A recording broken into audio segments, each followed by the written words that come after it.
رب اشرح لي صدری ویسر لی امری واحلل عقدۃ من لسانی یفقهوا قولی واجعل لی وزیرا من اہلی۔ اب یہ جو میں قرآن کا لغوی معجزہ شیئر کرنے جا رہا ہوں، اللہ اکبر، میں یعنی حیران ہوں کہ میں قرآن کو ایک ایسی بس حرام حلال کی کتاب سمجھتا تھا، لیکن اس کے اندر یہ موتی مجھے نہیں پتا چھپے ہوئے تھے۔ صرف ایک آیت، کوئی دو آیتیں بھی نہیں، آج صرف ایک آیت میں آپ کو دکھاؤں گا، اس کے اندر جو معجزہ ہے، کسی دو آیتوں کے درمیان کمپیریزن نہیں کر رہا۔ یہ سورۃ سجدہ کی آیت، سورہ نمبر 32 آیت نمبر 12 ہے۔ اس میں اعوذ باللہ من الشیطان الرجیم، اللہ سبحانہ وتعالیٰ فرماتے ہیں، اس کا ترجمہ رکھ لیتا ہوں آپ کے سامنے، وَلَوْ تَرَىٰ إِذِ الْمُجْرِمُونَ نَاكِسُو رُءُوسِهِمْ، کاش کہ آپ دیکھتے جب کہ گناہ گار لوگ اپنے رب تعالیٰ کے سامنے سر جھکائے ہوئے ہوں گے، کہیں گے اے ہمارے رب، ہم نے دیکھ لیا، سن لیا، اب تو ہمیں واپس لوٹا دے، ہم نیک اعمال کریں گے، ہم یقین کرنے والے ہیں۔ دیکھیں یہ آخرت کی بات ہو رہی ہے۔ جو غور کرنے کی بات یہ ہے کہ اس آیت میں اللہ تعالیٰ نے یہی کلام کیوں چنا جس میں ترتیب یہ تھی کہ مجرم لوگ کہتے ہیں کہ ہم نے دیکھ لیا اور سن لیا۔ یہ کیوں نہیں کہا کہ ہم نے سن لیا اور دیکھ لیا؟ اس کلام میں یہ لوگ یہ کیوں کہہ رہے ہیں کہ ہم نے دیکھ لیا؟ پہلے دیکھنا کیوں ہے، پھر بعد میں سننا کیوں؟ سبحان اللہ۔ اب آپ اس کی خوبصورتی دیکھتے چلے جائیں سیاق و سباق میں۔ میں بھی سمجھتا تھا قرآن ایک عام سی کتاب ہے، پتہ نہیں اس میں کیا لکھا ہے اور کیوں لکھا ہے، بس نماز پڑھو یہ نہ کرو۔ اب آپ دیکھیں خوبصورتی، کیسے چن کے اللہ نے یہ الفاظ ادھر چن کے رکھے ہیں۔ ہم نے دیکھ لیا، سن لیا۔ دیکھنا کیوں؟ پہلے آپ دیں گے سب سے پہلی بات سیاق و سباق کے مطابق، میں بہت سارے آپ کو زاویے دکھانے لگا ہوں۔ پہلی بات، کاش کہ آپ دیکھتے، ولو ترا، سب سے پہلی بات ہو رہی ہے دیکھنے کی، کاش کہ آپ دیکھتے، اذ المجرمون ناکسوا رؤوسہم، کہ جب کہ گناہگار لوگ اپنے رب تعالیٰ کے سامنے سر جھکائے ہوئے ہوں گے۔ یہ کوئی سننے کی چیز نہیں، دیکھنے کی چیز ہے کہ ان کے سر جھکے ہوئے ہیں۔ سبحان اللہ۔ پہلی تو بات یہ ہوگی کہ آپ دیکھتے، تو دیکھنے کا سیاق و سباق۔ دوسری بات، ان کا جو عمل ہے ان مجرموں کا، وہ سر جھکائے کھڑے ہیں، وہ سر جھکائے ہوئے ہیں، تو ایک دیکھنے کی چیز ہے، سننے کی تو نہیں، تو یہاں پہ زیادہ مناسب۔ دوسری بات، یہ گناہ گار لوگوں کی بات ہو رہی ہے، ٹھیک ہے، آخرت میں۔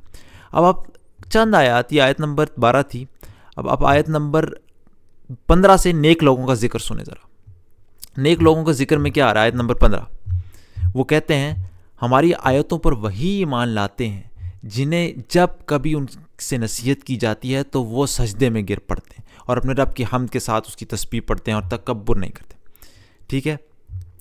اس کے بعد ان کی کروٹیں اپنے بستروں سے الگ رہتی ہیں، اپنے رب کو خوف اور امید کے ساتھ پکارتے ہیں، اور جو کچھ ہم نے انہیں دے رکھا ہے وہ خرچ کرتے ہیں۔ کوئی نفس نہیں جانتا جو کچھ ہم نے ان کی آنکھوں کی ٹھنڈک ان کے لیے پوشیدہ کر رکھی ہے، جو کچھ کرتے تھے یہ اس کا بدلہ۔ سبحان اللہ۔ نیک لوگوں کا بدلہ، اس کی کیا کیفیت بیان کی ہے اللہ تعالیٰ نے؟ کہا آنکھوں کی ٹھنڈک، پہلی بات آنکھوں کی ٹھنڈک، دیکھنے سے تعلق آنکھوں، پھر کہا ان کے لیے پوشیدہ، کہ ان سے چھپا کے رکھی ہوئی ہے۔ سبحان اللہ۔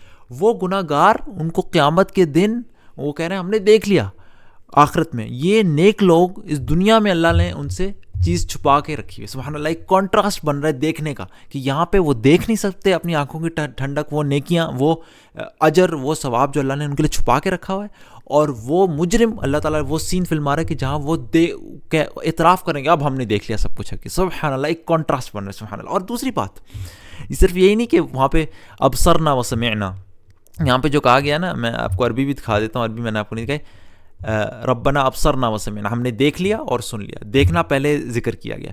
ایک اور خوبصورت بات یہاں پہ دکھایا جا رہا ہے کہ مجرموں کے سر جھکے ہوئے ہیں، ایک چیز آپ نے ظاہر میں دیکھ رہے ہیں، دیکھنے کی چیز۔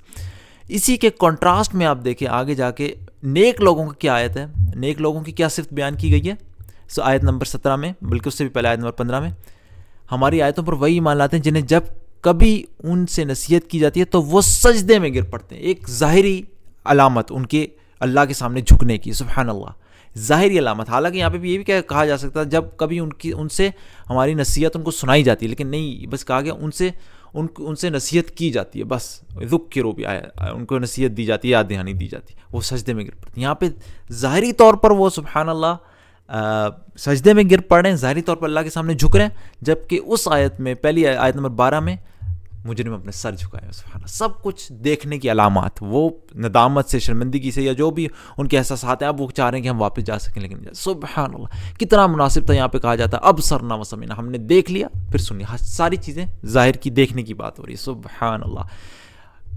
تم دیکھتے، پھر سر جھکائے ہوئے ہیں، دیکھنے کی چیز، پھر نیک لوگوں کا ذکر کہ وہ ان کی جو آنکھوں کی ٹھنڈک وہ چیزیں چھپائی ہوئی ہیں، اللہ تعالیٰ نے ان کا اجر و ثواب ان سے چھپا کے رکھا ہوا ہے، جو آنکھوں سے اوجھل رکھا ہوا ہے، اور پھر آخرکار وہ خود بھی سبحان اللہ سر جھکائے ہوئے، سبحان اللہ، ہر چیز دیکھنے سے تعلق رکھتی ہے، لہٰذا زیادہ مناسب تھا تو دیکھ لیا، سن لیا، سبحان اللہ۔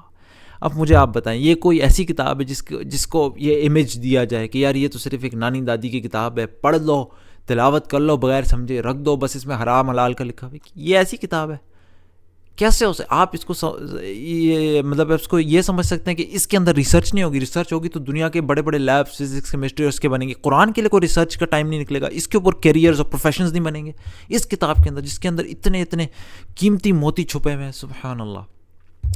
اللہ تعالیٰ ہمیں توفیق دے، بلکہ اللہ تعالیٰ ہمیں دیکھنے کی، یہ چیزیں دیکھنے کی توفیق دے اس سے پہلے کہ ہمارا وقت آ جائے، اور پھر نعوذ باللہ اللہ تعالیٰ ہمیں ایسے مجرم بننے سے بچائے کہ ہم وہاں جا کے اعتراف کریں کہ یا کاش ہم نے، یا اللہ ہم نے دیکھ لیا۔ اللہ ہمیں اس دنیا میں سارے معجزات دکھا کر ان پر ایمان لانے کی توفیق عطا فرمائے، اور اللہ تعالیٰ ہمیں توفیق دے کہ اس کتاب کو اللہ کی کتاب مانیں اور ہمارے دل میں یقین پیدا کرے۔ سبحانک اللہم و بحمدک، اشہد ان لا الہ الا انت، استغفرک و اتوب الیک۔